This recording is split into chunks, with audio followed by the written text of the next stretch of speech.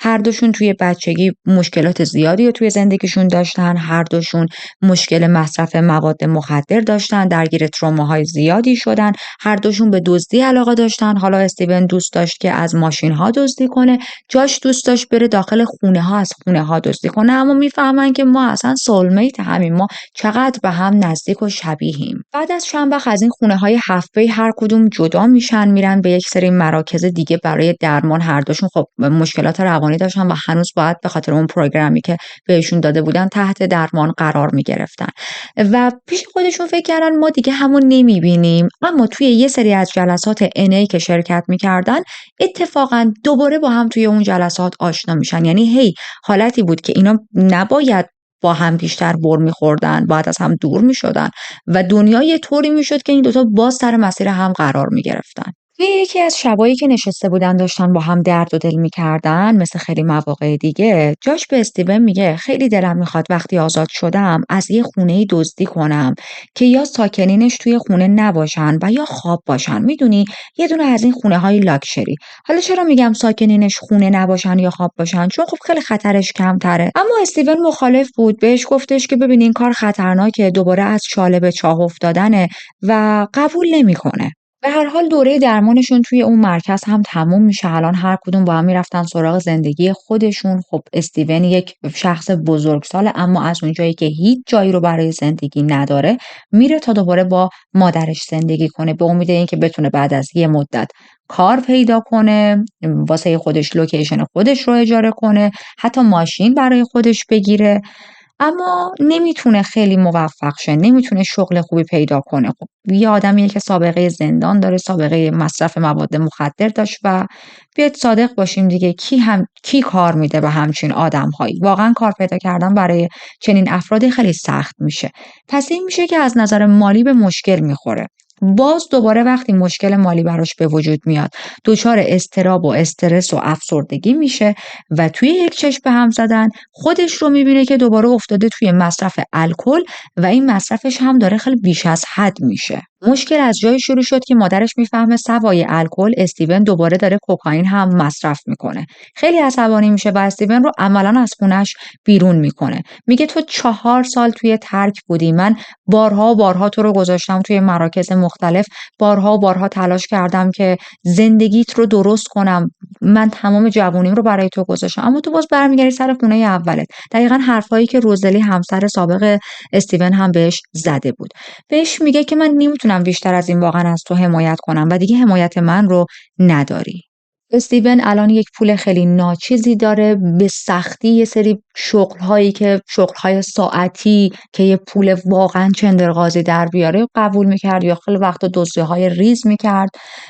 توی خیابونا یه وقتا مجبور میشد بخوابه، یه وقتا که حالا یه مقدار پول بیشتری گیر می آورد میتونست توی یه سری از این موتل‌های خیلی چیپ، خیلی ارزون بره و شبش رو اونجا بگذرونه. میبینه این زندگی واقعا بیهوده است. افسردگی خیلی شدید اومده بود سراغش و توی یک منبعی ذکر شده بود که با پولی که جمع کرده بوده میتونه یک اسلحه بخره. توی یک منبع دیگه گفته شده بود توی یکی از دزدیایی که کرده بود تونسته بود یک اسلحه‌ای به دست بیاره. من خودم منبع دوم رو بیشتر قبول میکنم، چون اسلحه هرچند غیر قانونیش هم واقعا ارزون نیست و استیون آدمی نیست که چند هزار دلار بتونه داشته باشه. anyway، به یک روشی، به هر کدوم از این دوتا طریق اسلحه پیدا میکنه، اسلحه به دست میاره و تصمیم میگیره که جون خودش رو با این اسلحه بگیره، خودش رو بکشه.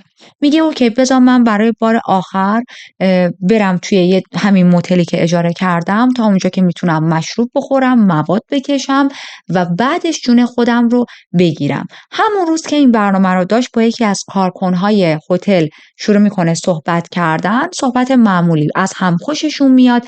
در ادامه این صحبت تصمیم میگیرن با هم رابطه جنسی برقرار کنن. میاد توی اتاق استیون، با هم سکس میکنن.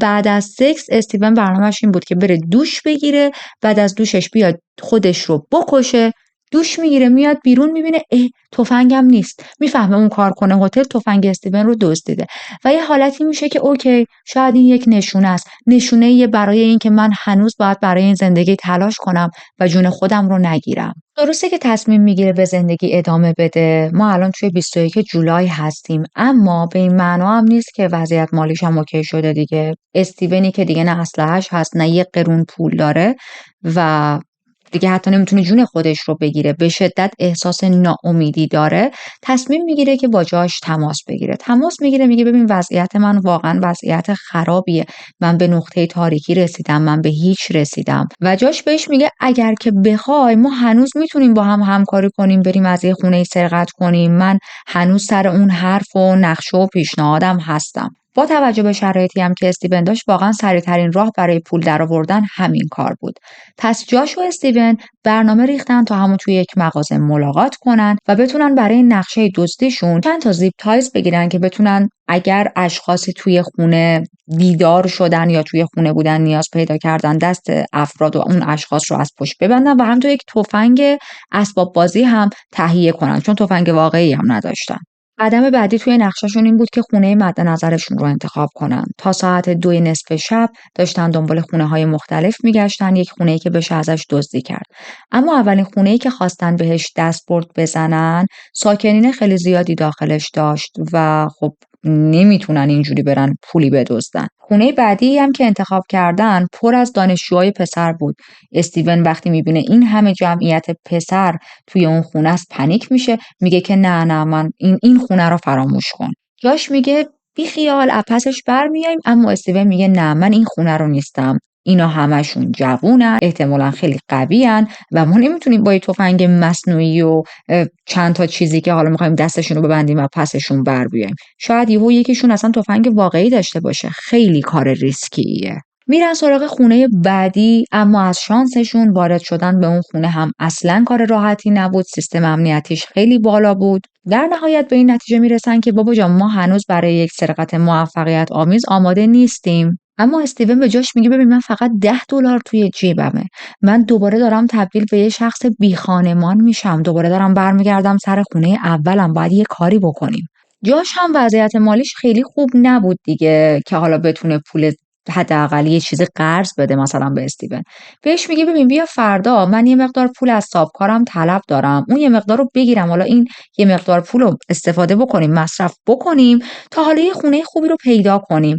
و همین میشه که توی 22 جولای میره پیش صاحبکارش توی همون فروشگاهی که جنیفر و دخترش رفته بودن تا لوازم پاستا رو بخرن.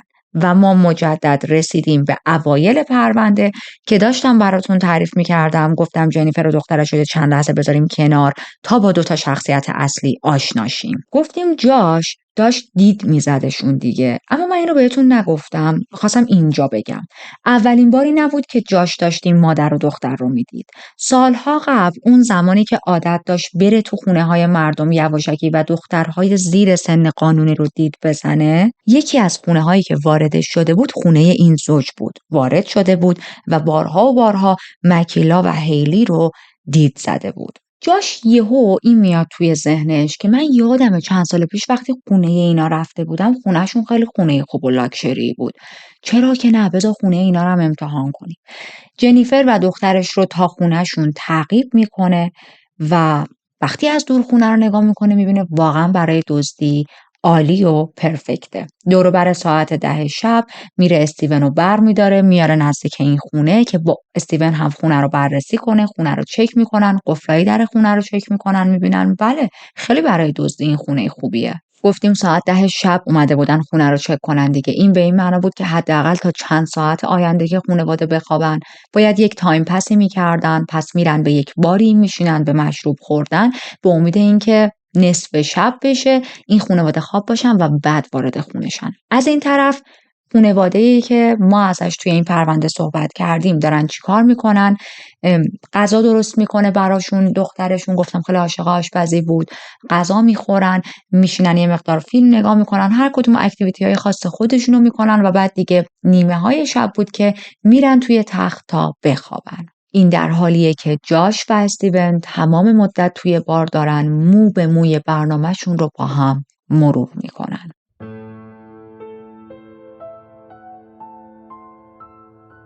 به نظر خودشون یک برنامه تمیز و دقیق چیده بودن که قرار بود هیچکس هم آسیب نبینه. دور و بر ساعت 3 نصف شب، 3 صبح وارد خانواده پتیت میشن و جاش به استیون گفت که بذار اول من وارد خونه شم، من به هر حال چند بار یواشکی توی این خونه اومدم، بعد تو پشت سرم بیا.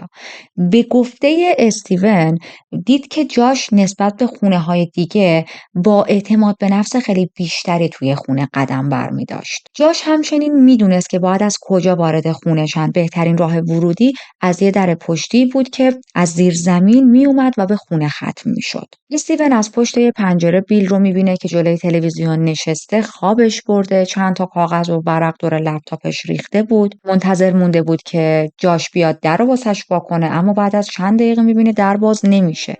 باز دوباره میره از پشت پنجره نگاه بندازه و میبینه که جاش با یک چوب بیسبال افتاده به جون بیل و داره همینطوری بهش ضربه میزنه.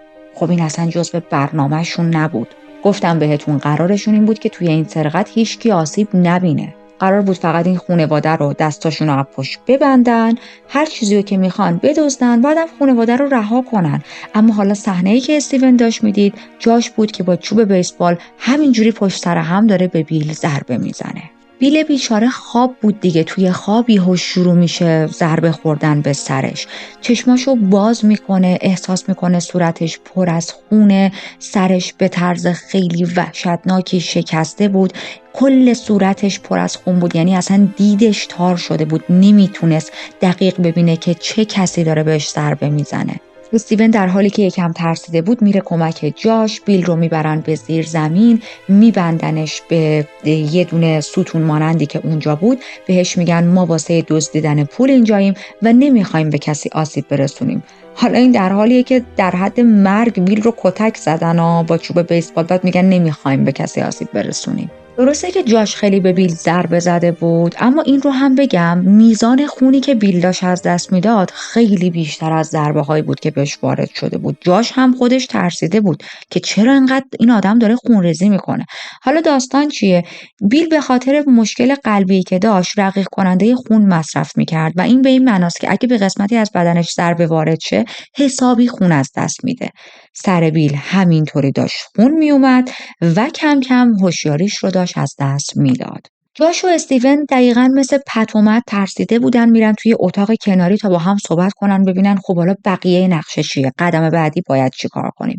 و نتیجه گرفتن که اعضای دیگه خانواده رو هم از هم جدا نگه دارن تا اینکه بیل رو نبینن همچین وضعیتی داره، چون ممکنه با دیدن اینکه همسرشون اینجوری سر تا پا خونه، بچه‌شون ببینه پدرشون سر تا پا خونه، اونها هم خیلی بیشتر بترسن و نقششون خیلی بدتر جلو بره. با اون تفنگ پلاستیکی که دستشون داشتن وارد اتاق جنیفر میشن، وارد اتاق بچه‌ها میشن، بهشون میگن که نترسید، ما فقط برای دزدیدن پول اینجاییم، نمیخوایم بهتون آسیب برسونیم، ولی شما هم باید با ما همکاری کنید. به هر حال جنیفر رو از دخترها دور میکنن، جدا میکنن در واقع. بعد یه حالتی همش به همه میگفتن نترسید، ما برای دزدیدن پول اینجاییم، انگار خب حالا مثلا دزدی پول افتخار داره. به هر حال جنیفر رو توی همون اتاق خودش دست و پاشو به تخت میبندن، دست و پای دوتا دخترها رو هم به تختاشون میبندن، بعد میرن پایین، مجدد میرن با هم صحبت میکنن که چیکار کنیم، تصمیم میگیرن تقسیم کار کنن. قرار شد جاش مراقب اعضای خانواده باشه و استیون بره سراغ وسایلشون و سعی کنه هر چیز قیمتی که میبینه رو برداره.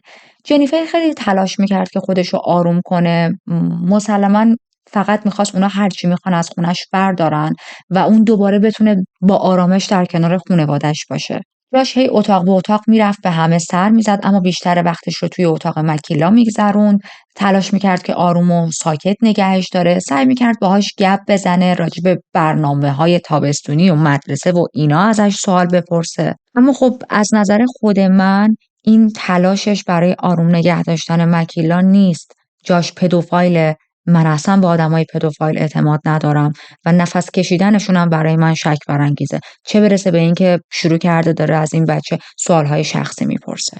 تو همین فاصله استیون کل خونه رو گشت، توی خونه هیچ چیز با ارزشی پیدا نکرد، برای همین رفت سراغ بیل و ازش پرسید که گاف صندوقتون کجاست. بیل بهش میگه ما اصلا گاف صندوق نداریم و این حالتیه که یعنی عملاً این همه کاری که کرده بودن، این همه ریسکی که انجام داده بودن، این همه آسیبی که رسوندن واسه هیچ بوده. استیون میاد این موضوع رو به جاش میگه امکان نداره، بالاخره این خانواده یه پولی دارن، مگه میشه با همچین خونه زندگی پول نداشته باشن. شروع میکنن بیشتر گشتن و دسته چک جنیفر رو پیدا میکنن. توی این دسته چک ثبت شده بود که اون حدود $30,000 توی حساب بانکیش داره. برای همین دوباره یک نقشه جدیدی میکشن. قرار میشه که استیون جنیفر رو ببره بانک، مجبورش کنه پولی که توی چک بوکش هست رو از بانک برداره و هر وقت که همه این پول رو جنیفر تونست بگیره، اونا رو رها کنن و برن. اما خب باز این پتومت داستان ما یادشون میاد که ای بابا، ما دستکش دستمون نکردیم، ما تمام توی خونه اثر انگشت از خودمون گذاشتیم، آثار ما وجود داره، نمیتونیم راه بریم توی خونه ای به این بزرگی 6 ساعت تمیزکاری انجام بدیم. چیکار کنیم چیکار نکنیم؟ اوکی، بعد از اینکه پول رو گرفتیم، اعضای خانواده رو از خونه بیرون میکنیم و خونه رو کلش رو آتیش میزنیم. به هر حال هنوز ساعت کاری بانک شروع نشده، صبح خیلی زوده و استیون تصمیم میگیره برای اینکه یه ذره تایم پس کنه، ماشین این خانواده رو برداره ببره پمپ بنزین، یه مقدار بنزین بزنه، این گالون‌های بنزین رو آماده کنه بیاره توی خونه که هر موقع خواستن آتیش بزنن دیگه بنزین آماده دم دستشون باشه. از اون طرف به جاش هم گفت تو برو مراقب بیل باش. درسته بیل خیلی بهش ضربه خورده، ولی اون از نظر بدنی از همشون قوی تره و احتمال اینکه بتونه خودش رو آزاد کنه هست. پس تو هم برو نگهبانی بیل رو بده.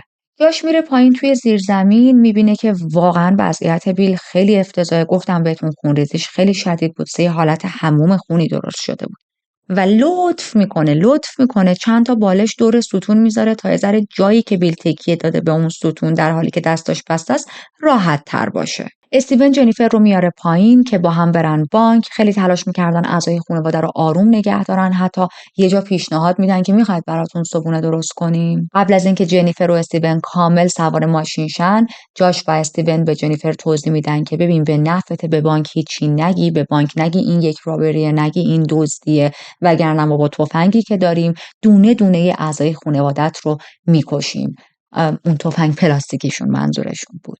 قرار بود در طول این عملیات که استیون با جنیفر میخواد بره بانک و جاش توی خونه است، با هم تلفنی در ارتباط بمونن تا از نقشه ها و کارهای هم با خبر باشن، هماهنگ‌تر باشن. جنیفر و استیون از خونه بیرون رفتن و جاش مستقیم رفت سمت اتاق مکیلا. این بهترین موقعیت بود برای اینکه بتونه فانتزی های کثیف پدوفایلیش رو اجرا کنه. در ابتدا شروع میکنه خیلی با مهر و محبت صحبت کردن با مکیلا، سعی میکنه خیلی خوب رفتار کنه. یادتونه عقب‌تر بهتون گفتم من با آدمای پدوفایل اعتماد ندارم، دقیقاً به این دلایله، چون تمام این رفتارهای خوبشون فقط یک دارن تله میذارن برای اینکه تومه‌شون رو بتونن به دست بیارن.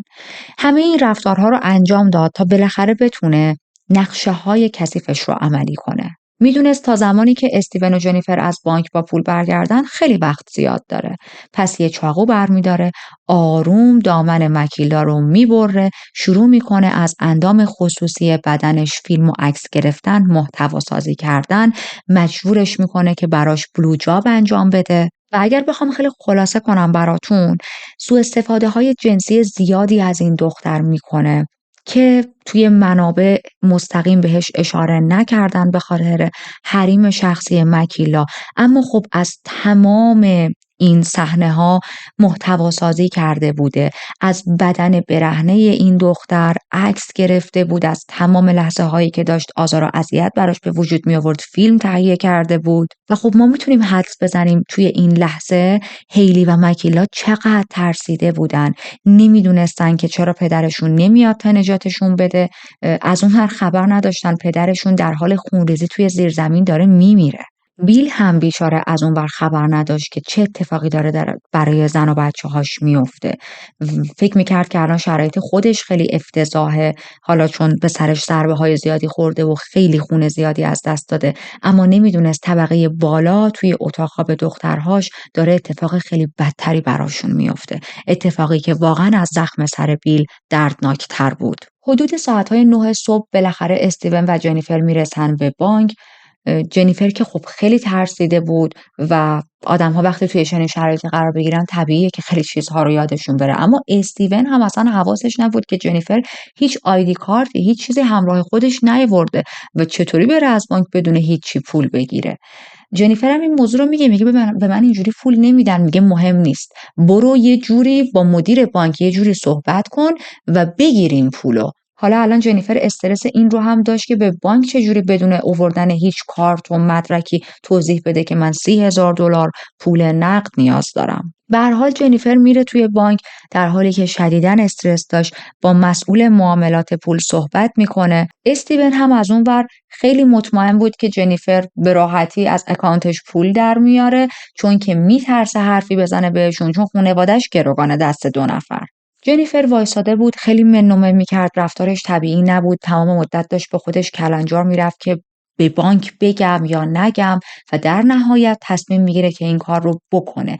هر آدم عاقلی میدونه که بدون آیدی کارت و یه سری مدارک خاص واقعا نمیشه از بانک پول گرفت. جنیفر خیلی یواش به مسئول بانک میگه که خانواده‌اش توسط 2 تا دزد توی خونه گروگان گرفته شدن و من باید از حسابم پول بردارم بهشون بدم، وگرنه اونا خانواده من رو میکشن. همچنین اضافه کرد که اون 2 نفر تهدیدش کردن که نباید به بانک و به پلیس هیچ چیزی بگیم. مسئول بانک خیلی شوکه شده بود، نمیدونست که جنیفر واقعا داره راستشو میگه یا میخواد از یه طریقی بتونه از بانک پول بگیره. به خاطر همین رفت منیجر بانک رو صدا کرد. منیجر اومد، به محض اینکه رفتار جنیفر رو دید تشخیص داد که نه، جنیفر واقعا ترسیده، دستاش میلرزه، رنگش پریده و یک خبری هست. جنیفر کیف پولش رو باز کرد، نشونشون داد، بهشون گفت ببینید هیچی توی کیفم نیست، همه لوازمم رو گروگانگیرا برداشتن. و اگر بخوام خیلی رفتار جنیفر رو واسهتون خلاصه کنم، تمام مدت وحشت زده بود و هر لحظه امکان داشت واقعا از حال بره، انقدر ترسیده بود. جنیفر در ادامه بهشون میگه گفتن که ما قصد آسیب زدن بهتون رو نداریم، ما فقط پول رو میخوایم. این در حالیه که جنیفر خبر نداره استیون و جاش چه بلایی سر همسرش بیل آوردن، خبر نداره الان جاش داره چه بلایی سر دخترهاش میاره. جنیفر اسم خودش و آدرس خونش رو توی یه ورق مینویسه، میده به اون منیجر.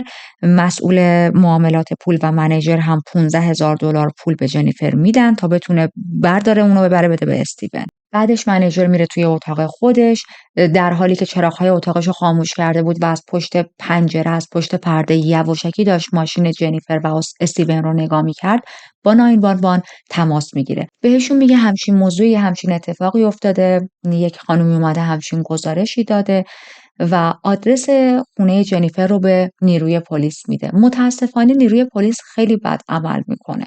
راجع به این خونه تحقیق میکنن، نزدیکترین مأمور گشتی که دم خونه اونا بود رو میفرستن، میره دور تا دور خونه رو یه ذره میگرده و در کمال تعجب به مافوقش میگه من هیچ چیز مشکوکی توی خونه اینا نمیبینم، نمیدونم این زن زده به سرش، دیوونه شده یا داره حقیقت رو میگه.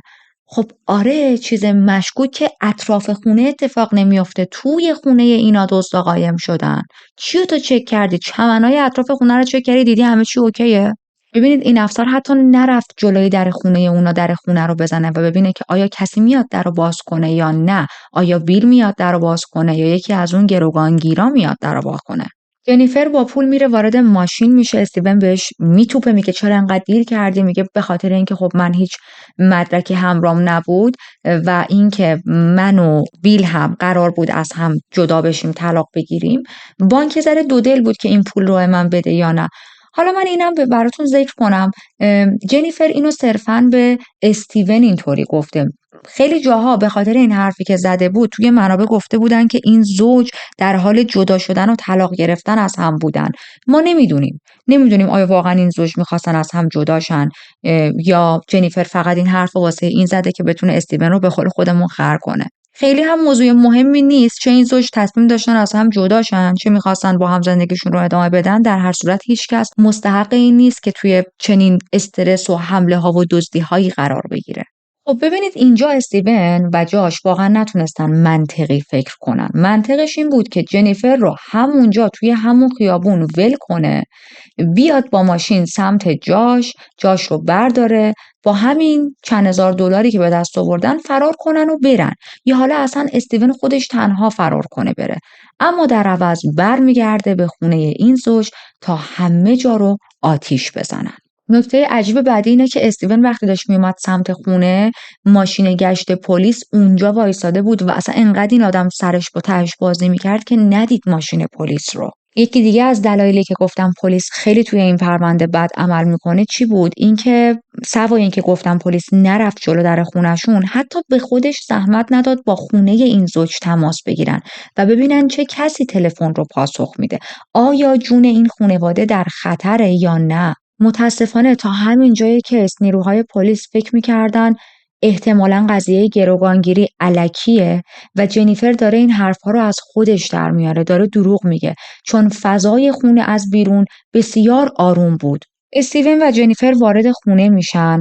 بعد از وارد شدنشون به خونه، نیروهای پلیس آروم آروم میان نزدیک خونه میشن، توی یه سری از بوته های اون اطراف قایم میشن، منتظر بودن ببینن چه اتفاقی میخواد بیفته.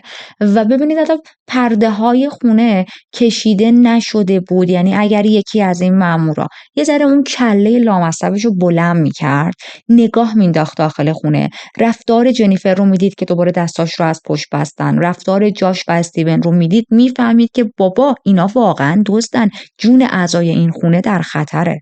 حالا اتفاقایی که از اینجا به بعد میفته خیلی جای بحث داره، چون متاسفانه هر کدوم، یعنی استیون و جاش، بعدها داستانهای متفاوتی تحویل میدن. به گفته استیون وقتی اون با جنیفر برگشت خونه، به جای اینکه ببرتش طبقه بالا توی اتاق ببندتش، به مبل بستش. از اون طرف جاش هم استیون رو میبره توی یه اتاق دیگه باش صحبت کنه، میگه ببین بیل مرده، منم مجبور شدم که دخترا رو بکشم، برای اینکه کارمون راحت تر باشه جنیفر رو هم باید بکشیم. خب استیون خیلی شوکه میشه، به معنای واقعی پنیک میشه، میگه که ما قرار نبود این کارو کنیم، ما قرار نبود به کسی آسیب برسونیم. بیل چرا مرد؟ جاش میگه در اثر خونریزی زیاد. میگه دخترا رو چرا کشتی؟ نمیتونست قبول کنه استیون که 2 دختر بچه همینجوری حالا جونشون رو از دست دادن. همینطوری که ترسیده بود و داشت عصبی از این ور به اون ور راه میرفت، از پنجره بیرون رو نگاه میکنه، چشش میخوره به ماشین پلیس.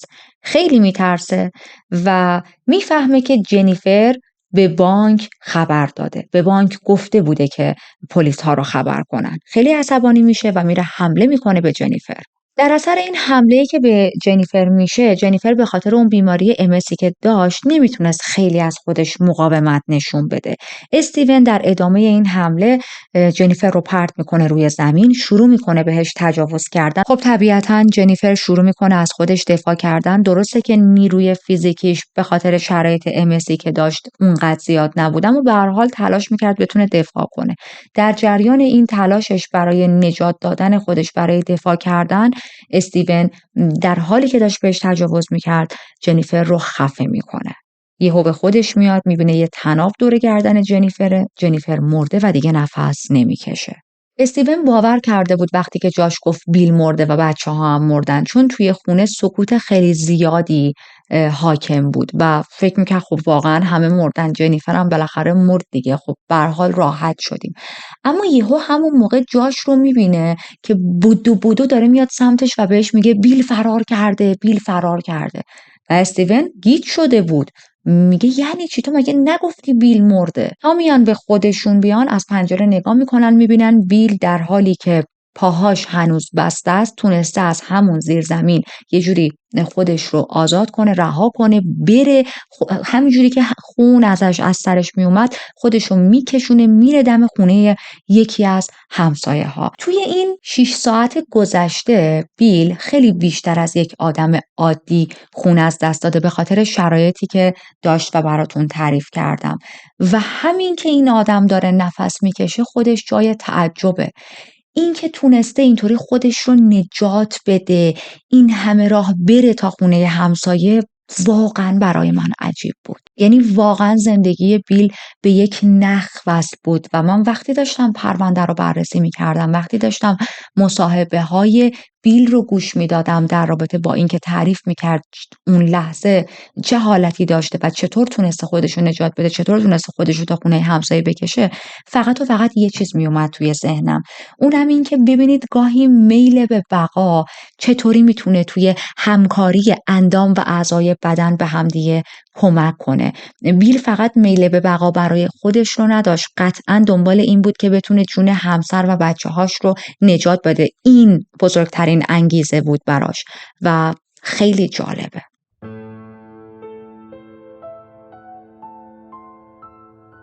حالا بیشتر براتون بگم که بیل چطوری فرار کرده. به گفته خود بیل وقتی به ستون بسته شده بود و کاملا ناتوان روی زمین افتاده بود، یک جیغ کوتاه میشنوه، بعدش صدای کلی ضربه میشنوه و کوبیده شدن یه چیزی از طبقه بالا میاد.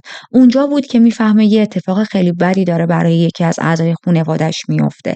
شروع میکنه فریاد زدن که تلاش کنه متوقفشون کنه، اما حالتی بود که انگار هیچکس صداش رو نمیشنید. جاش میاد سراغش، بالا سرش وای میسه، تو چشای بیل نگاه میکنه، با لبخند بهش میگه نگران نباش، تا چند دقیقه دیگه همه چی تموم میشه. بیل نمیدونست داره صدای کشته شدن زنش رو بالای سرش میشنوه. میدونید یه حالتی که انگار توی بدن بیل یک میزان زیادی از آدرنالین یهو هجوم میاره بهش و میتونه دستها و پاهاش رو محکم تکون بده، در جریان این محکم تکون دادن دستهاش رو باز کنه. حالتی بود که انگار آخرین زورهای بیل بود. بعدش روی شکم شروع میکنه به خزیدن، از محوطه حیاط رد میشه، خودش رو میرسونه به گاراژ همسایه و شروع میکنه به کوبیدن در خونه همسایه. بیل و این همسایه‌اش خیلی سال بود که با هم صمیمی بودن. همسایه‌اش بعدها میگه وقتی من در خونه رو باز کردم انقدر صورت بیل غرق در خون بود که برای چند لحظه نتونستم چهرش رو تشخیص بدم، نتونستم بفهمم این آدم بیل همسایه منه، دوست منه. به هر حال بعد از چند لحظه وقتی میفهمه که بیل، به سرعت بیل رو میاره داخل خونه، با 911 تماس میگیره. ولی خب چیزی که همسایه و بیل خبر نداشتن این بود که پلیس ها خیلی وقت مثل ماست، مثل کشک، مثل نمیدونم چی بگم، اطراف خونه رو محاصره کردن ولی هیچ کار خاصی نمیکنن. بیل گوشی رو از همسایه‌اش میگیره تا پشت خط به 911 توضیح بده که داستان چی شده. میگه خواهش میکنم، دخترام توی خونن، همسرم توی خونه است و همینطور خودم هم به آمبولانس نیاز دارم. داشت این شرایط رو توضیح میداد به 911 که یهو میبینن چه بوی دود و سوختگی میاد. از اون طرف استیون به سرعت داشت توی تمام طبقه ها بنزین میریخت. کبریت اولو زد، از دستش افتاد، نتونست روشنش کنه. کبریت دومو زد، اون هم روشن نشد و بالاخره کبریت سوم آتیش گرفت. کبریت رو پرت میکنه توی حال و خونه شروع میکنه به سوختن. هر دوشون به طرف گاراژ میدوئن و در حالی که میخواستن از خونه خارج شن یهو یادشون میاد اون پولی که ما این همه براش تلاش کردیم، اون $15,000 رو جا گذاشتیم، همراه خودمون نیاوردیم. یعنی وقتی من بهشون گفتم پتومت، فکر نکنید الکی گفتم، واقعا پتومت بودن، لولک و بولک پتومت، نمیدونم چی بگم بهشون. کل مدت شما دنبال پول بودین، کل زندگی و برنامه‌تون برای به دست آوردن پول بوده، حالا هم که خونه رو آتیش زدین تا مدرکی نمونه و فرار کردین، $15,000 رو جا گذاشتین تو خونه. به هر حال یکیشون بدو میره سمت خونه تا بتونن پول رو بردارن و خونه همینجوری داشت با سرعت خیلی بیشتر و بیشتر آتیش میگرفت. این فرار کردنشون هم واقعا احمقانه بود. واقعا من داشتم هرس میخوردم وقتی دیدم. سوار یه ماشین میشن، ماشینو میزنن دنده عقب، محکم ماشینه میخوره به ماشین پلیس، عقب ماشین فرو میره، بعد دوباره شروع میکنن گاز دادن، فرار میکنن چند متر اون طرفتر توی خیابون. خب خیابونو بسته بودن پلیسا دیگه، وقتی همچین شرایطی رو دیدن میبینن که راهشون بسته شده، نمیتونن فرار کنن، میکوبن به این ماشین پلیس دیگه. یعنی به احمقانه ترین روش ممکن دستگیر میشن. در نهایت ماشینشون رو متوقف میکنن، هر دوشون رو از ماشین میکشن بیرون، میندازن رو زمین، از پشت بهشون دستبند میزنن و یه افسری در حالی که اسلحه گرفته بود رو سر هر دوشون ازشون میپرسه که خونه داره آتیش میگیره، چه کسای دیگه توی خونه هستن. جاش گفت 2 دختر، 2 دختر طبقه بالان، یه زن هم توی اتاق نشیمنه، البته زنه مرده. به گفته استیون تازه اونجا بعد از این حرفی که جاش زد میفهمه که دخترها زنده بودن و الان توی آتیش گیر کردن، چون قبلش اگه یادتون باشه جاش بهش گفته بود که دخترها هم مردن، بیل هم مرده. آمبولانس میرسه، بیل رو مستقیم میبرن به بیمارستان. آتش نشانا از اون طرف تلاش داشتن آتیش رو خاموش کنن. بالاخره آتیش به اون بزرگی خاموش میشه، وارد خونه میشن، اما دیگه خیلی دیر شده بود. جنیفر رو در حالی که دستاش بسته بود و کاملا سوخته بود روی زمین توی اتاق نشیمن پیدا کردن. انقدر بدن جنیفر بد سوخته بود که اصلا قابل شناسایی نبود. هیلی رو به صورت دمر بالای پله ها پیدا کردن، انگار که به خاطر آتیش تنابای دستش سوخته بود، باز شده بود و تلاش داشتش که فرار کنه، اما توی راه پله به خاطر هجوم شدید آتیش گیر کرده بود، نتونسته بود خودشو نجات بده و به طرز خیلی بدی سوخته بود. مکیلا هم همینطوری مرده بود، در حالی پیداش کردن که از تختش آویزون شده بود.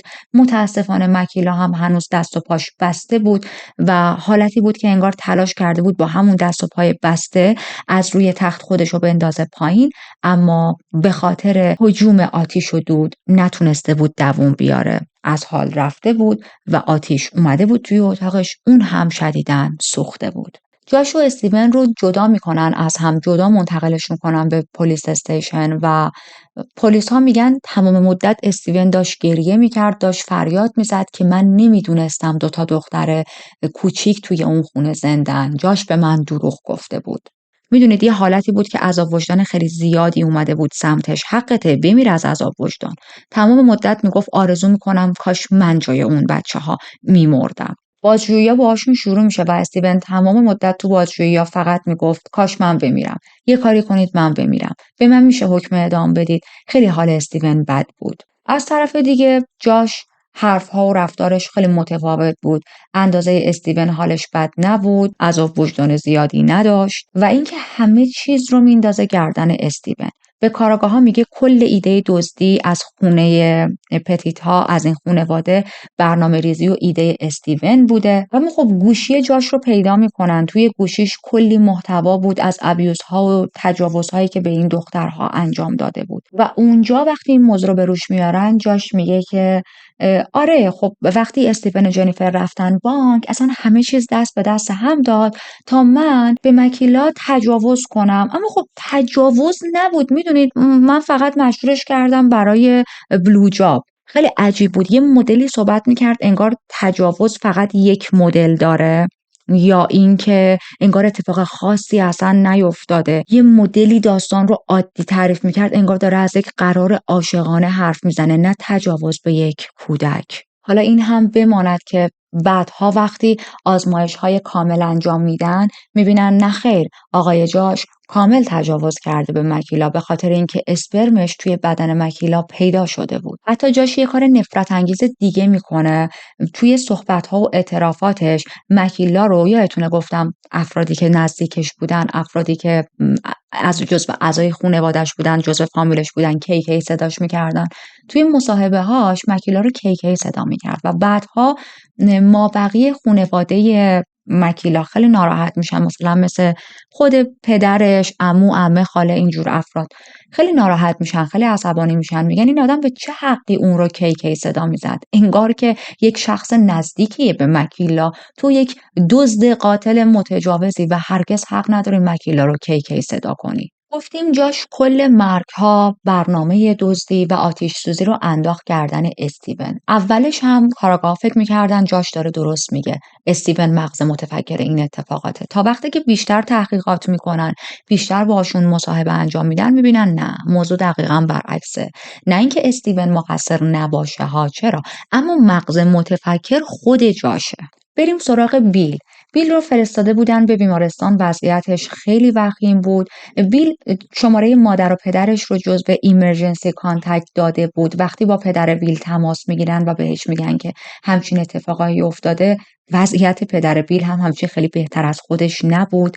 میان صحنه رو میبینن، بیل رو میبینن که بیهوش روی تخت بیمارستان. خونه بیل و خانواده‌اش رو میبینن که آتیش گرفته، تو آتیش سوخته، هیچ چیزی ازش باقی نمونده. و از همه بدتر پلیس و پرستارها به پدر بیل میگن که زن بیل و 2 بچه‌هاش از دنیا رفتن. پدر بیل میگه بدترین چیز برای من لحظه‌ای بود که مجبور بودم همه این چیزا رو وقتی بیل به هوش میاد بهش بگم. این بدترین لحظه بود. این که باید بهش میگفتم همسر و دخترش توی آتیش سوزی مردن و دختراش هم قبل از اینکه از دنیا برن و همطور همسرش بهشون تجاوز شده و کل زندگیش از بین رفته. این در حالیه که همه اعضای خانواده‌اش مردن، خودش زنده مونده. بیل بعدها تعریف میکنه، میگه لحظه‌ای که چشمامو باز کردم و این خبر رو شنیدم تا چند دقیقه نان استاپ فریاد میزدم، اونقدر که یکی از بخیه‌های سرم دوباره باز شد و خونریزیم شروع شد. نمیتونستم این میزان عذاب رو تحمل کنم و تا به همین الان هم هرگز عذابی بدتر از اون لحظه رو تو زندگیم نچشیدم. احساس تنهایی، عذاب وجدان و غمی که با این موضوع برای من به وجود اومده بود برای هر آدمی غیرقابل تصوره. بعد حالا شما تمام اینا رو داشته باشید، ببینید جاش چقدر سایکو و مریض و حال به هم زنه که به نیروهای پلیس گفته بیل هم تو این ماجرا دخیل بوده. بیل میخواسته کل خونوادش بمیرن که از بیمه عمر خونوادش استفاده کنه. درسته که این چرت و پرت جاش همون لحظه رد میشه و هیچ پایه و اساسی نداشت، اما خب ببینید شما چقدر باید بیشعور باشید. حالا تو این همه جنایت انجام دادی، زدی خونواده یک آدم و ازش گرفتی، هیچکی نمیدونه اون لحظه های آخری که مکیلا و خواهرش هیلی توی اتاق گیر کرده بودن چقدر ترسیده بودن. هیچکی نمیدونه جنیفر در حالی که داشت بهش تجاوز میشد تمام مدت فکرش سمت بچه‌هاش بود، در حالی که داشت خفه میشد آخرین چیزی که از ذهنش گذشت همسر و بچه‌هاش بود قطعاً. بعد تو در کمال بیشوری و گستاخی میگی بیل این کارا رو کرده، بیل میخواسته بیمه عمر بگیره. یادتونه جنیفر یک خواهری داشت به نام سیندی؟ خواهرش توی یک مصاحبه میگه بیل بعد از این حادثه اولین باری که ما رو دید، ما رو بغل کرد، شروع کرد گریه کردن، شروع کرد عذرخواهی کردن که ببخشید که من نتونستم دختر و نوه هاتون رو نجات بدم. همینجور نانستاپ عذرخواهی میکرد و ما در حالی که ما هم داشتیم گریه میکردیم مجبور بودیم بهش بگیم ببین تو توی اون شرایط هیچ کس رو نمیتونستی نجات بدی و ما از این که تو زنده‌ای بابت همین موضوع خوشحالیم. حداقل تو از اون حادثه زنده بیرون اومدی. بیل هنوز توی بیمارستان بود، هنوز بخیه‌های سرش خوب نشده بودن، اما با همون بخیه‌ها توی مراسم خاکسپاری همسر و دخترش شرکت میکنه.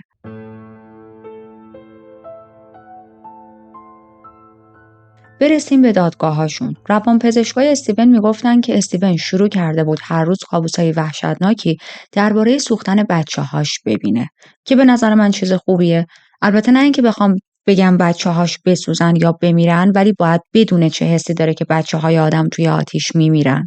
روانپزشکاش در ادامه میگن که عذاب وجدان و حس گناه کاملا وجودش رو گرفته بود و از بس هیچی نمیخورد حدود 30 کیلو وزن کم کرده بود. حتی چند بارم سعی کرده بود که خودشو بکشه. یه بار سرشو توی یک دستشویی فرو کرده بود به امید اینکه بتونه گردنشو بچرخونه بپیچونه و از ستون فقراتش مثلا گردنش بشکنه یا خفه شه. البته من نمیتونم روش خوبیه برای خودکشی یا نه، ولی خب به هر حال تلاششو کرده. یه بار دیگه تلاش کرده بود که با جوراب خودش رو دار بزنه، نتونسته بود. یه بار دیگه با خودکار به قلبش کوبیده بود، اما ضربه اونقدر کارساز نبود که بتونه بمیره. اوضاع استیون به جایی رسیده بود که کلا توی یک اتاق جدایی نگهداری میکردن ازش، یه جایی که دور از همه باشه، دور از هر اشیایی باشه و نتونه به خودش آسیب برسونه. بعضی ها میگفتن کاش استیون میتونست خودش رو بکشه، لیاقت زندگی توی این دنیا رو نداره، و بعضی های دیگه هم میگفتن نه، اون باید زنده بمونه، هر روز عذاب بکشه، این کابوس ها مدام بیاد سراغش و بفهمه کاری که کرده، بلایی که سر بیل و بقیه آورده، بیل هر روز داره با این کابوس ها زندگی میکنه، چه مزه‌ای داره. و من با اون بخش مورد دوم، با این بعضی هایی که این حرف رو میزنن موافق ترم. اما به هر حال دادستانی هم کاملا تلاشش روی این بود که بتونن برای هر دوی این آدم ها حکم اعدام رو بگیرن. ابتدا دادگاه‌های استیون آغاز شد توی 13 سپتامبر سال 2010. وکیلاش تمام مدت میگفتن که مغز متفکر این ماجرا جاش بوده نه استیون. همینطور اشاره کردن که کلاً جاش سابقه جناییش خیلی طولانی تر از استیون بوده، یعنی خشن‌تر بوده در واقع. درسته که استیون زیادتر توی زندان افتاده، اما استیون هرگز مرتکب جرم‌های خشونت آمیز نشده. تا قبل از این حادثه حتی تلاش نکرده بوده که از خونه ها دزدی کنه و فقط سرقتش سرقت از ماشین ها بوده، اونم یا برای حالا دیدن کفش زنونه و یا حالا هر از گاهی پول دزدیدن. در ادامه میگن که زندگی استیون تمام لحظه هاش افتضاح بوده، اون فقط یه آدمی بوده که خیلی درگیر اعتیاد بود، به خاطر اعتیادش تصمیم های بدی میگرفت، اما یک قاتل نیست، ماهیت و هویت یک شخص قاتل رو نداره. تمام این تصمیم‌های بعدش هم از کودکیش سرچشمه گرفته بود، به خاطر سوء استفاده هایی که ازش میشد، به خاطر تروماهایی که داشت. اما دادستانی در نهایت میگه نه، استیون و جاش هر دوشون به یک اندازه مسئولن. استیون هر لحظه میتونست بره، هر لحظه میتونست جلوی جاش رو بگیره، هر لحظه میتونست خودش رو از اون موقعیت خارج کنه، اما وایساد، تا انتها وایساد. توی دادگاه عکس‌های صحنه جرم و اجساد جنیفر هیلی و میکلا رو پخش میکنن. عکس‌های خونه که بخش‌های خیلی زیادیش آتیش گرفته بود رو پخش میکنن و این عکس‌ها واقعا افتضاح بود. عکس‌های این دوتا دختر کوچیک و جنیفر در حالی که دستاشون از پشت بسته بود و جسدشون کاملا سوخته بود. خیلی تأثیر بدی داشت روی همه میذاشت. بعد از پخش این عکس‌ها نوبت این میشه که استیون صحبت کنه. استیون در حالی که بسیار عصبی بود و کاملا مشخص بود که عذاب وجدان هم داره، گفتش که من مجبور بودم توی این شرایط قرار بگیرم، من نمیخواستم، من کاملا گیج شده بودم، من تمام شب باهاشون با ملاحظه رفتار کردم، من بهشون پیشنهاد دادم بذارید براتون صبونه درست کنم، من به جنیفر گفته بودم که نرو به پلیس بگو ما داریم میایم، اما یه آن وقتی توی اون لحظه از پنجره بیرون رو دیدم و دیدم جنیفر پلیس ها رو خبر کرده، خون جلوی چشامو گرفت. گفتم نگاه کن، منی که تمام مدت با این خانواده خوب رفتار کردم، این رفته پلیس ها رو خبر کرده و همین شد که بهش حمله کردم. حالا این حرف واقعا عجیبه، تو به زور وارد خونه یک خانواده شدی، همشون رو گروگان گرفتی، تو و شریکت، و داری منت میذاری که باهاشون خوب رفتار کردی و اون نباید پلیس رو خبر میکرد. هر آدم دیگه ای بود به پلیس میگفت. صحبت‌های استیون توی دادگاه خیلی طولانی بود. من دیگه اونا رو براتون صحبت‌هاشو کامل تعریف نمی‌کنم چون تمام حرف‌هاشو تو همون خط زمانی پرونده آلردی بهتون گفتم. فقط خیلی خلاصه‌شو بگم، یعنی میگه توی دادگاه همه چیز رو تعریف میکنه که جاش به دروغ بهش گفته بود بیل و بچه‌ها مردن، جاش تمام این برنامه‌ها رو ریخته بود و تمام چیزهایی که تو الان تعریف کردی. میگه که من از اون اتفاق به این ور تمام شبا دارم کابوس میبینم، من نمیدونستم بچه‌ها زنده بودن، من کودک کش نیستم. حتی این رو هم میگه که جاش چقدر بر علیهش دروغ گفته. به خاطر حرفهای جاش نیروهای پلیس اول فکر میکردن که استیون رهبر اصلی این حمله بوده. هیئت منصفه که شامل 7 زن و 5 مرد بود 5 ساعت مشورت میکنن و توی سال 2010 استیون رو مجرم شناسایی میکنن. 16 تا اتهام مختلف بهش وارد میکنن که حالا من هر 16 تا رو بهتون نمیگم، خیلی طولانی میشه، اگر مایل بودید میتونید گوگل کنید بخونید، اما این اتهامات شامل انواع آدمربایی بوده، انواع قتل بوده، انواع دزدی بوده، انواع تجاوز بوده، استفاده زور و تهدید بوده. چون قربانی ها 2 تاشون کودک بودن، زیر سن قانونی بودن، حتی برای این موضوع هم حکم میگیرن و تنها اتهامی که به استیون توش نمیزنن، بیگناه شناخته میشه در واقع، آتش سوزی عمدی توی این خونه بوده. یعنی اتهام آتش سوزی غیر عمد هم حتی بهش وارد میشه ها، اما آتش سوزی عمدی قرار بود به جاش وارد شه، نه به استیون. خیلی بحث سر این بود که بهش حکم اعدام بدن یا حبس ابد بدون امکان آزادی مشروط. همونطوری هم که بهتون گفتم آدم‌ها نظرشون متفاوت بود. بعضی‌ها میگفتن باید اعدام شه، از جمله خود بیل معتقد بود که این 2 نفر باید اعدام شن.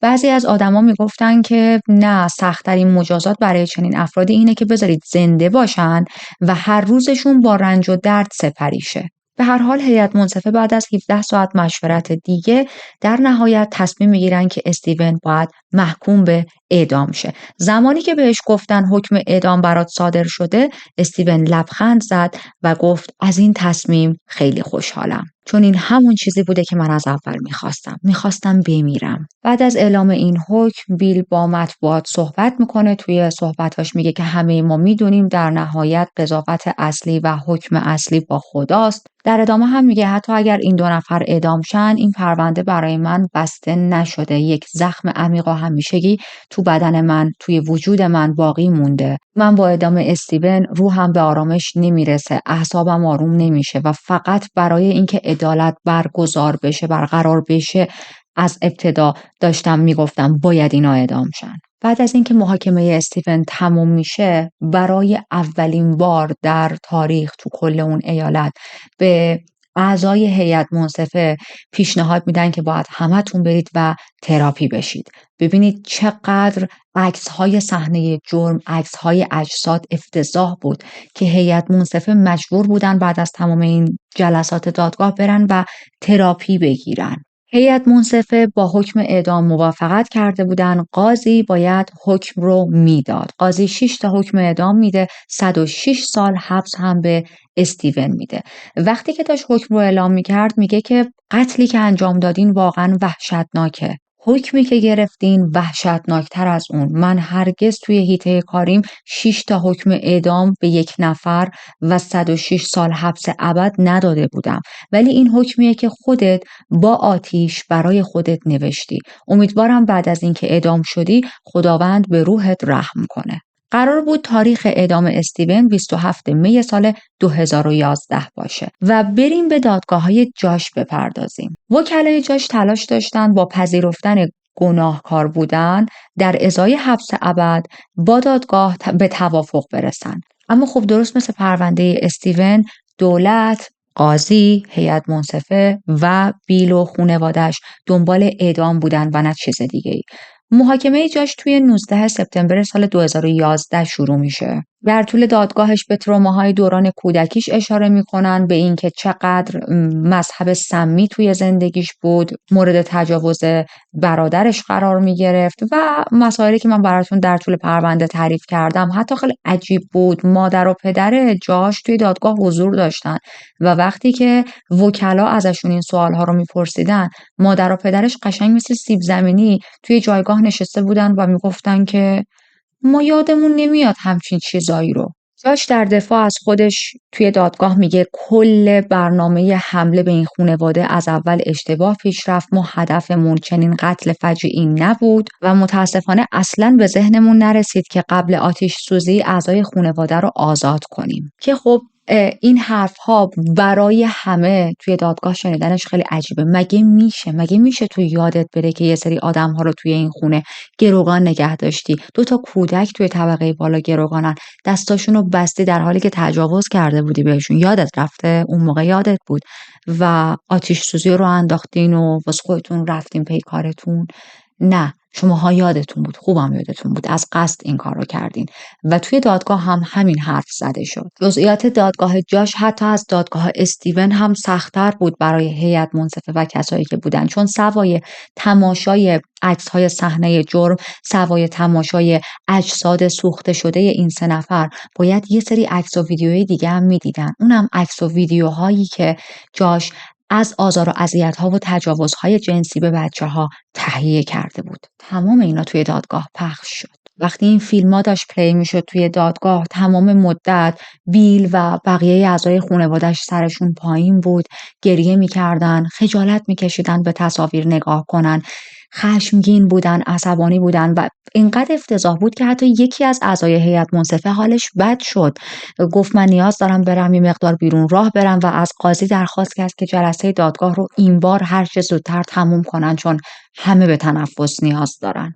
هیئت منصفه نمیتونست باور کنه که جاش توی اون ماجرا یک آدم مطیع بوده و استیون هرچی میگفته اون گوش میداده. هوش بالا و تجربه زیادش توی دزدی کاملا به همه داشت نشون میداد که این آدم رهبره. هیچ کدوم از ادعاهای جاش رو قبول نمی‌کنن که برگشته بود گفته بود نه ما قرار نبود از اول به هیچ کس آسیب برسونیم. تو از همون لحظه اولی که وارد خونه اینا شدی شروع کردی به بیل ضربه زدن. این تا حد مرگ کتک زدن بیل با ادعاهایی که تو الان داری توی دادگاه میکنی اصلا همخونی نداشت. همچنین توی دادگاه موضوع پدوفایل بودن جاش هم مطرح میشه. در واقع دادستانی میگه جاش علاقه اصلیش برای این حمله تجاوز به این دخترها بود. علاقش به تجاوز به این دخترها خیلی بیشتر از دزدیدن اون میزان پول بود. چرا که اینا اصلا خونه رو چک نکرده بودن ببینن چقدر پول توی خونه است. شاید اصلا اگه چک میکردن میدیدن اینا هیچ گاف صندوق و پول نقدی توی خونه ندارن، این دزدی رو انجام نمیدادن. همونطوری که خونه های قبلی رو چک کرده بودن و دیده بودن پول داخلشون نیست و بیخیالش شده بودن. پس چرا این خونه رو انتخاب کردی جاش؟ به خاطر اینکه 2 دختر نوجوان توی خونه بودن. بعد از 8 ساعت بحث و مشورت هیئت منصفه جاش رو هم به قتل عمد جنیفر هیلی و مکیلا محکوم کردن. اون هم به جرایم زیادی محکوم شد که حالا من دیگه دونه دونه‌ش رو بهتون نمیگم، اما شامل قتل و دزدی و تعرض و قتل درجه 1 و درجه 2، آتش‌سوزی و تمام این جرایم بود. هیئت منصفه 5 روز زمان نیاز داشت تا فکر کنه ببینه آیا به جاش هم باید اعدام بدن یا نه، که خب خیلی برای من عجیبه. 5 روز زمان نیاز نداره، شما 5 دقیقه‌ای هم میتونید این تصمیم رو بگیرید. همه چیز واضحه، مشخصه. اما بالاخره توی 9 دیسمبر سال 2011 به این نتیجه میرسن که بله جاش هم باید اعدام شه. بعد از اینکه حکم اعدامش رو بهش میگن یه ذره پربازی هم در میاره. حالا پربازی از نظر من، به نظرم استیتمنتش خیلی وقیحانه بود، میتونست خیلی بهتر از این صحبت کنه. میگه که من هیچ وقت رنگ آرامش رو توی زندگیم پیدا نمی کنم. اگر که زندگیم ادامه پیدا کنه تا زمانی که حالا دارم نفس میکشم، فقط و فقط ادغام شده با درد و رنجی که خودم به وجود آوردم. خب تا اینجا خیلی حرفاش قشنگه، اما از اینجا به بعد پربازی‌هاش شروع میشه. میگه خیلی از جرایمی که به من دادن و من رو بهش متهم کردن چیزهایی نبود که حق من باشه. نمیدونم دقیقاً کدومشو میگفته، چون من داشتم بررسی میکردم دونه به دونش رو اینا انجام داده بودن. مثلا یکیش قتل عمد بود. معتقد بود که نه، من قتل عمد انجام ندادم، این حکم درستی نیست که به من دادین. من قصد نداشتم این زنها بمیرن، قصد نداشتم جونشون رو از دست بدن. من نیاز ندارم 12 نفر جلوم وایسن، منظورش هیئت منصفه بوده، و به هم بگن که گناهکار هستم یا نه. من خودم میدونم که گناهکارم، نیاز ندارم کسی به هم ریمایند کنه. میبینید خیلی پررو و گستاخ داشت استیتمنت میداد. هیچ کدوم از اعضای هیئت منصفه اون روز صبح اونجا نبودن که ببینن چه اتفاقایی افتاده.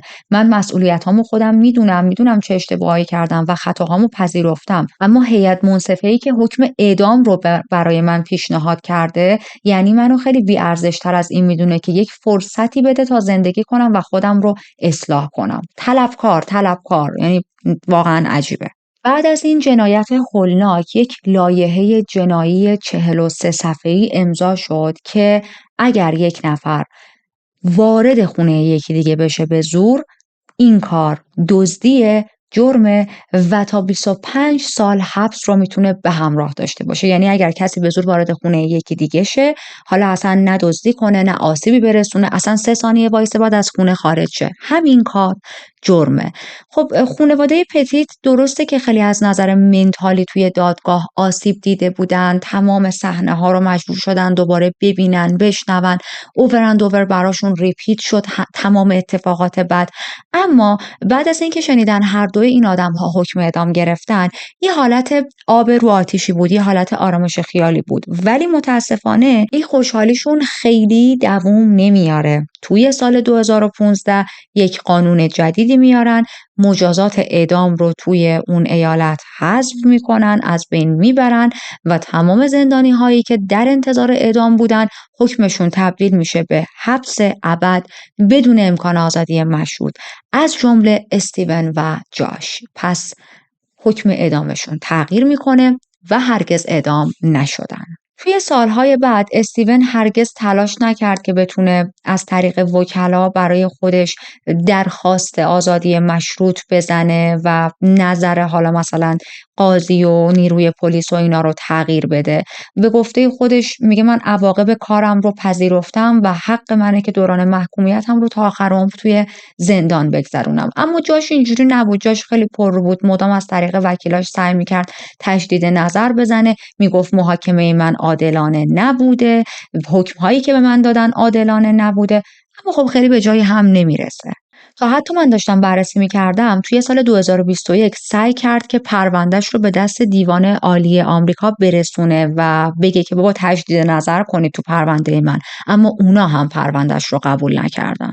بعد از مرگ کل خانواده بیل، اون یک بنیادی رو راه اندازی کرد، بنیاد خیریه که اصل کارشون این بود به زنان در حوزه علوم آموزش بدن، در رابطه با خیلی از بیماری‌های خاص صحبت کنن، حمایت کنن، اطلاع رسانی کنن، به قربانیان خشونت و تجاوز کمک کنن. بیل همچنین به مدافع حقوق قربانیان تبدیل شد و از مجازات اعدام دفاع کرد. خونه‌ای که توش این اتفاق وحشتناک پیش اومد رو کامل خراب کردن، زمینش رو تبدیل کردن به یک باغ یادبود خیلی قشنگ و بیل حالتی بود که فکر میکرد بعد از مرگ همسر و بچه‌هاش دیگه هیچ وقت نمیتونه خوشحالی رو تجربه کنه. قبول کرده بود که از این به بعد زندگیش قراره پر از حس پوچی و خلأ باشه. اما 5 سال بعد از دست دادن خانواده‌اش با زنی به اسم کریستین آشنا میشه. کریستین از عکاس‌های همون بنیاد بود، در جریان همون بنیاد خیریه با هم آشنا میشن. البته این آشناییشون هم اونطوری نبود که بعد از چند ماهی به هم علاقه پیدا کنن. مدت زیادی طول میکشه تا بتونن با هم ارتباطشون رو صمیمی و صمیمی‌تر کنن. خب اصلی ترین دلیلش هم به خاطر خود بیل بود که سخت میتونست وارد روابط عاطفی و عاشقانه بشه بعد از این اتفاق.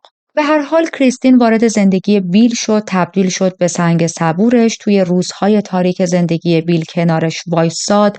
خیلی وقتها بیل از کابوس‌های افتضاح از خواب میپرید، وضعیت روانیش خیلی به هم ریخته بود. من همیشه گفتم افرادی که از یه سری از حوادث زنده بیرون میان یه جورایی از نظر روانی فرقی با افراد مرده ندارن و خیلی طول میکشه تا بهبود پیدا کنن. اما خب بالاخره 1 سال بعد از آشناییشون با هم ازدواج میکنن. بیل تونست زندگی جدیدی رو آغاز کنه و توی یک مصاحبه‌ای با یک خبرنگاری میگه مطمئنم همسر و دخترام هم از من همینو میخوان که زندگیم رو ادامه بدم. میدونم که اگر من خوشحال باشم اونا هم خوشحالن. سال 2013 بیل و کریستین صاحب یک پسری میشن به اسم ویلیام پتیت که این پسر به بیل یک دلیل جدیدی برای زندگی کردن داد، یک معنایی به زندگیش بخشید. بیل تصمیم گرفت شغل پزشکی رو کلاً بذاره کنار تا تمام وقتش رو اختصاص بده به همین بنیاد خیریش. بعدش تصمیم گرفت وارد سیاست شه تا یه سری تغییرات رو توی سیستم به وجود بیاره، چون بیل معتقد بود نیروهای پلیس هم روز حادثه خیلی در حق خانواده‌اش کوتاهی کردن. توی سال 2016 بیل توی مجلس نمایندگان انتخاب شد. تا سال 2020 بدون هیچ رقیبی تونست نان استاپ کار کنه، اما دیگه سال 2020 تصمیم گرفت که وقت بازنشسته شدنمه و بهتره که تمرکزمو بیشتر روی همسر و پسرم بذارم. بیل بهتر از هر کسی میدونست که عزیزای آدم توی یک لحظه ممکنه دیگه کنار آدم نباشن، برای همین وقت گذروندن با خانواده میتونه مهمترین چیز باشه. توی سال 2023 بیل و کریستین تصمیم میگیرن که زندگی زناشوییشون رو به اتمام برسونن، اما به عنوان 2 دوست و پدر و مادر پسرشون با هم در رفت و آمد باشن تا این جدایی روحیه بچهشون رو خراب نکنه. سال 2022 استیون با یک پادکستی مصاحبه میکنه، صحبت میکنه، جنسیت خودش رو تغییر داده بود، خودش رو تبدیل کرده به یک زن. میگه اسمم دیگه استیون نیست، اسمم لینداه. و توی این مصاحبهش من داشتم نگاه میکردم، خیلی خلاصه بخوام بهتون بگم، تمام مدت میگفت که بابت اتفاقی که افتاده خیلی متاسفم و آرزو میکنم کاش میتونستم زمان رو برگردونم و عقب و همه چیز رو پس بگیرم. اما جاش همچنان پرروه، همچنان معتقده که بیگناه افتاده زندان و حقش اعدام یا حتی حبس ابد نبوده. پرونده امروز واقعا دردناک بود، حداقل برای من، و هر چیزی که راجع به این پرونده میتونستم پیدا کنم در رابطه با قربانی ها، مقتولین، در رابطه با بازمانده ها، در رابطه با اشخاص مهاجم و قاتل جمع‌آوری کردم و در اختیار شما قرار دادم. اما قبل از اینکه پرونده رو تموم کنیم با من همراه باشید تا لحظه کوتاهی در رابطه با قربانیانمون صحبت کنیم. وکیلا یک دختر 11 ساله بود که تو اتاق خودش در حالی که عروسکاش دورش بودن به وحشیانه ترین شکل ممکن به قتل رسید. هیلی دختری بود که آینده‌ای بسیار درخشان پیش رو داشت و جنیفر زنی که هر کاری کرد تا بتونه خانواده‌اش رو نجات بده، اما متاسفانه موفق نشد. زندگی جنیفر و دخترهاش از بین رفت، اما تاثیر این اتفاق همچنان در قلب و یاد مردم باقی خواهد موند. به امید اینکه داستان اونا به ما انگیزه بده تا از عزیزانمون در لحظه حضورشون یاد کنیم و بدونیم گاهی زندگی کوتاه‌تر از چیزیه که فکرشو میکنیم. یادشون زنده و گرامی. ممنون که با من تا اینجا همراه بودید. یادتون باشه حتما نظرتون رو برای من بنویسید. اگر کانال رو هنوز سابسکرایب نکردید و محتوای جنایی رو دوست دارید، دعوتتون میکنم همین الان دکمه سابسکرایب رو بزنید و یادتون باشه اگر هنوز لایک نکردید یک لحظه است، اما لایک شما خیلی من رو خوشحال میکنه. مراقب خودتون باشید تا پرونده بعدی. بدرود.